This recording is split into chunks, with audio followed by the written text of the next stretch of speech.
இன்றைய முதல் வாசகம் யோபு நூலிலிருந்து வாசகம். அதிகாரம் 7 வசனம் 1 முதல் 4 முடிய மற்றும் 6 முதல் 7 முடிய. யோபு கூறியது: மண்ணில் வாழ்வது மனிதருக்கு போராட்டம்தானே.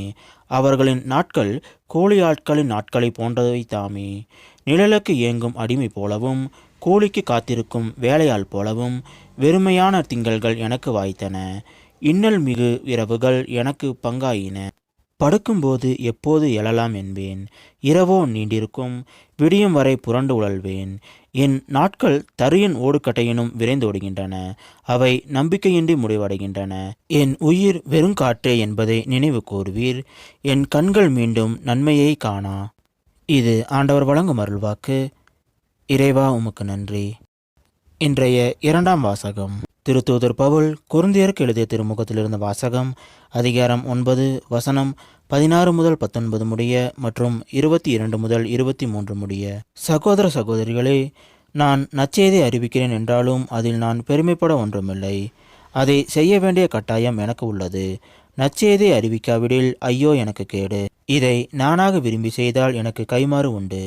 நானாக விரும்பாவிட்டாலும் இது என்னிடம் ஒப்படைக்கப்பட்டுள்ள பொறுப்பாக இருக்கிறது. அப்படியானால் எனக்கு கைமாறு என்ன? உங்களுக்கு எச்சளவுமின்றி நற்செய்தியை அறிவிப்பதில் உள்ள மனநிறைவே அக்கைமாறு. நான் நற்செய்தியை அறிவிப்போருக்குரிய உரிமையை கொஞ்சம் கூட பயன்படுத்தி கொள்ளவில்லை. நான் யாருக்கும் அடிமையா இல்லாதிருந்தும் பலரை கிறிஸ்துவிடம் கொண்டு வர என்னை எல்லோருக்கும் அடிமையாக்கி கொண்டேன். வலுவற்றவர்களை கிறிஸ்துவிடம் கொண்டு வர வலுவற்றவர்களுக்கும் வலுவற்றவனானேன். எப்படியாவது ஒரு சிலரையேனும் மீட்கும்படி நான் எல்லோருக்கும் எல்லாமானேன். நற்செய்தியால் வரும் ஆசையில் பங்கு பெற வேண்டி நற்செய்திக்காக எல்லாவற்றையும் செய்கிறேன். இது ஆண்டவர் வழங்கும் அருள்வாக்கு. இறைவா, உமக்கு நன்றி. இன்றைய நற்செய்தி புனித மாற்கு எழுதிய நற்செய்தியிலிருந்து வாசகம். அதிகாரம் 1 வசனம் 29 முதல் 39 முடிய. அக்காலத்தில் இயேசுவும் சீடர்களும் தொழுகை கூடத்தை விட்டு வெளியே வந்து யாக்கோபு, யோவானுடன் சீமோன், அந்திரேயா ஆகியோரின் வீட்டுக்குள் சென்றார்கள். சீமோனுடைய மாமியார் காய்ச்சலாய் கிடந்தார். உடனே அவர்கள் அதை பற்றி இயேசுவிடம் சொன்னார்கள். இயேசு அவர் அருகில் சென்று கையை பிடித்து அவரை தூக்கினார். காய்ச்சல் அவரை விட்டு நீங்கிற்று. அவர் அவர்களுக்கு பணிவிடை செய்தார். மாலை வேளையில் கதிரவன் மறையும் நேரத்தில் நோயாளர்கள், பேய் பிடித்தவர்கள் அனைவரையும் மக்கள் அவரிடம் கொண்டு வந்தார்கள். நகர் முழுவதும் வீட்டு வாயில் முன் கூடியிருந்தது.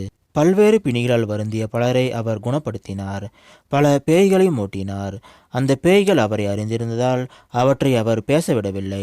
இயேசு விடியற்காலை கற்களில் எழுந்து தனிமையான ஒரு இடத்துக்கு புறப்பட்டு சென்றார். அங்கே அவர் இறைவனிடம் வேண்டிக் கொண்டிருந்தார். சீமோனும் அவருடன் இருந்தவர்களும் அவரை தேடி சென்றார்கள்.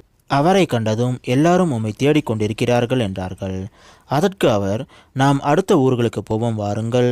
அங்கும் நான் நற்செய்தியை பறைசாட்ட வேண்டும், ஏனெனில் இதற்காகவே நான் வந்திருக்கிறேன் என்று சொன்னார். பின்பு அவர் கலிலேய நாடு முழுவதும் சென்று அவர்களுடைய தொழுகை கூடங்களின் நற்செய்தியை பறைசாற்றி பேய்களை ஓட்டி வந்தார். இது கிறிஸ்து வழங்கும் நற்செய்தி. கிறிஸ்துவே, உமக்கு புகழ்.